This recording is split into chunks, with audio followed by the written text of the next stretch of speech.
Welcome into Duval Daily, presented by GenJag.com. I'm Jordan DeLugo. Thank you so much for tuning in here on Thursday, July 18th. As I'm recording this, we are about an hour away from the Jaguars dropping their throwback uniforms. Very exciting times in Duval. Training camp kicks off next week. Unbelievable. Right now, Thursday, we're going to get into some training camp battles. We're going to start on the offensive side of the ball and do that today, and then we'll look at the defensive side of the ball either later today or tomorrow whenever we get back in the studio here. But we're going to look at offense, training camp battles, look at some positions that might be up for grabs. It's going to be a fun time. I think that training camp is an exciting time of year, every year for Jags fans and fans around the NFL, just because you're that much closer to football. You're less than a month away from the preseason. You're also only about 40 something days away from regular season kickoff, right? So it is coming hot and heavy. I'm excited for it. So we're going to get into the offensive training camp battles today. If you enjoy the content, please consider liking, subscribing, hitting that notification bell. You can also check out genjag.com/shop, pick up some new Duval gear, become a channel member here.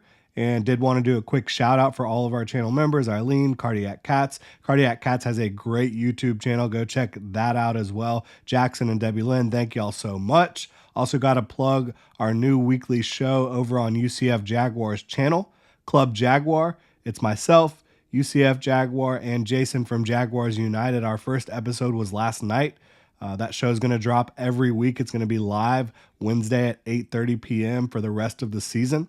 Obviously, the season hasn't started yet, but getting into training camp, that's pretty much the start of the season, right? So, go check that out on UCF Jaguars channel every Wednesday, 8:30 p.m. You can also watch the replay if you miss it. You can watch last night's show. We talked about the entire offseason, stadium, uniforms, all that fun stuff. Check it out.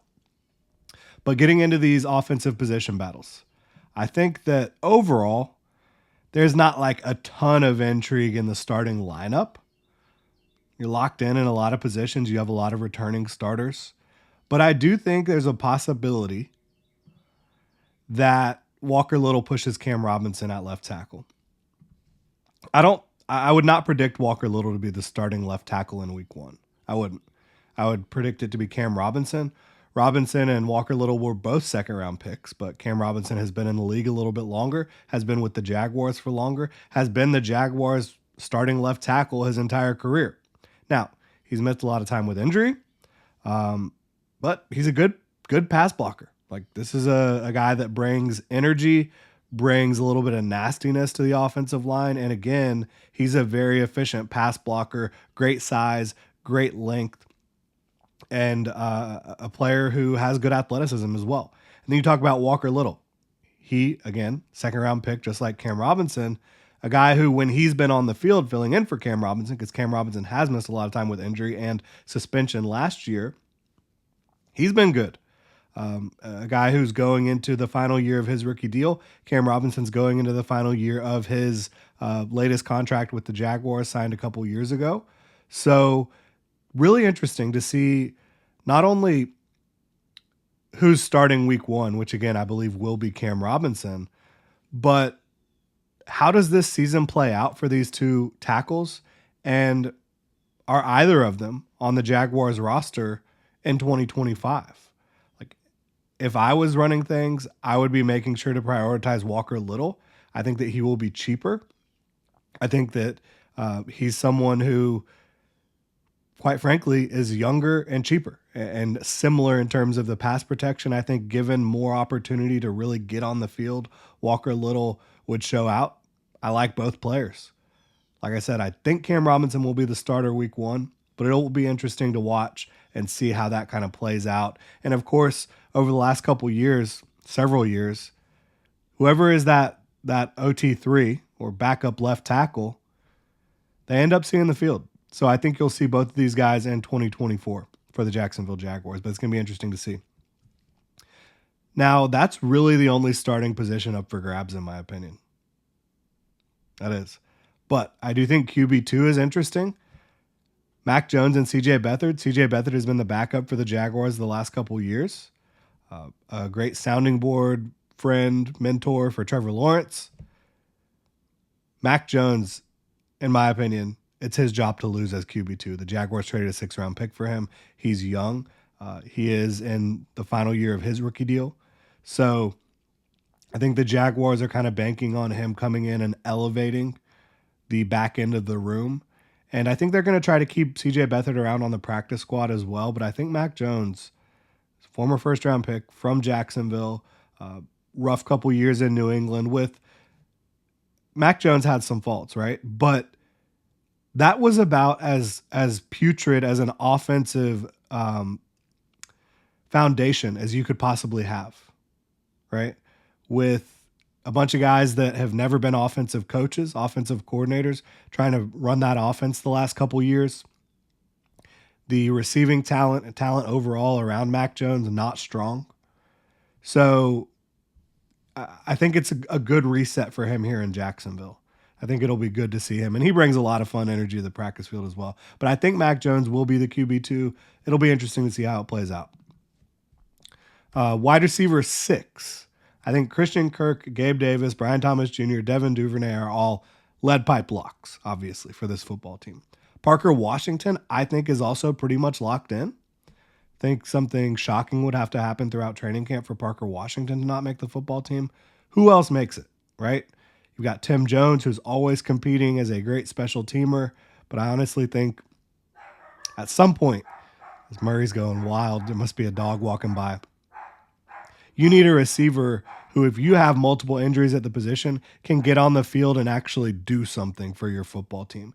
And when you look at roster construction, is Tim Jones a player that if you decide to waive and try to stash on your practice squad, that you're not going to be able to do that someone else is going to pick him up? I don't think so.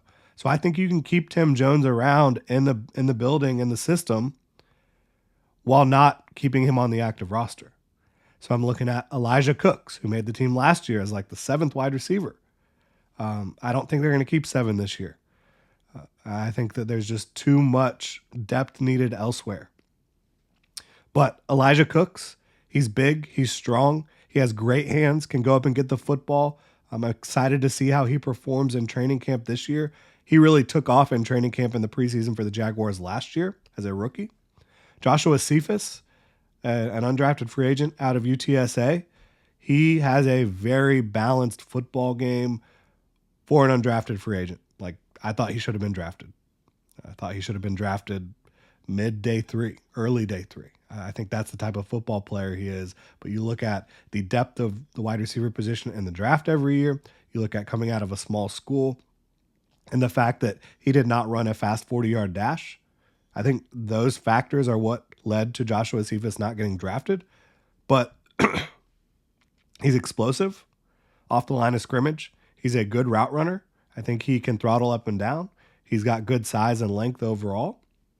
I'm excited to see him. He's done well so far. And then Seth Williams, who is a monster out there. He's a huge receiver. Denzel Mims is in town too. He's on the 90-man roster. How does that play out? Going to be really interesting to see Denzel Mims out there for the Jaguars. Honestly, don't think that running back 2 is up for grabs. I think that job is going to be Tank Bigsby's. But Dearness Johnson is a good football player. He is. But Tank Bigsby, I think he's just too talented. I think the Jaguars spent a 3rd-round pick on him last year, obviously, and they're going to want to see the most that they can out of Tank Bigsby. And I think that he's going to show out in year 2. Talented football player. Tight end 2. Brenton Strange, Luke Farrell. Last year, Luke Farrell outsnapped the rookie Brenton Strange 2nd-round pick last year. Those 2 day 2 picks from 2023 looking really interesting at this point. Luke Farrell is going into the final year of his deal. Brenton Strange, obviously, in year 2. Can Brenton Strange take that next step and be the Jaguars tight end 2 behind Evan Ingram? The guy that when you want to get someone on the field to block, when you want to get 2 tight end sets out there, can Brenton Strange be the guy? Luke Farrell outsnapped him last year. Not by a wide margin. I think Luke Farrell had about 400-something snaps. Brenton Strange had 300-something. Can Brenton Strange prove that he's a better football player than Luke Farrell? To this point, we haven't seen it. He is more explosive. He's more athletic. He's more dynamic. I think he has a little bit more nastiness in him. Like, there's times where he can absolutely rock someone, right, as a blocker in space. Can Britton Strange be the guy for the Jaguars this year that can really make an impact as a tight end too? I think that's going to be interesting. I think they're in a good situation with their backup tight ends because like Luke Farrell's no slouch. This is a good football player, talented football player. Then my final question on offense here: should Luke Fortner be a lock to make the roster? I don't think he should be. Obviously based off draft pedigree, a former day 2 pick by the Jaguars just a couple years ago. But this is a guy that needs to earn a spot, in my opinion. And I was a fan of the draft pick at the time. I think he's a good dude, really smart. I think he had a adequate rookie year, took a step backwards last year. He needs to prove that he belongs here, in my opinion. I really think that. Because if there's an injury at center, and you have to put someone in there, should Luke Fortner be that guy? If not, he probably doesn't belong on the roster because you've got guys with versatility on the interior that could potentially do that for you at a higher level than what you saw last year. So he's got to take a step forward. Really appreciate y'all tuning in. Throwback uniforms, they're going to be dropped here in the next hour. So be on the lookout for that. Maybe y'all go down to the pro shop at the stadium, pick up some new swag. Really appreciate y'all tuning in. If you enjoy the content, please like, subscribe, hit that notification bell. You can also check out genjag.com/shop, pick up some new Duval gear, become a channel member right here on YouTube. Y'all have a good one.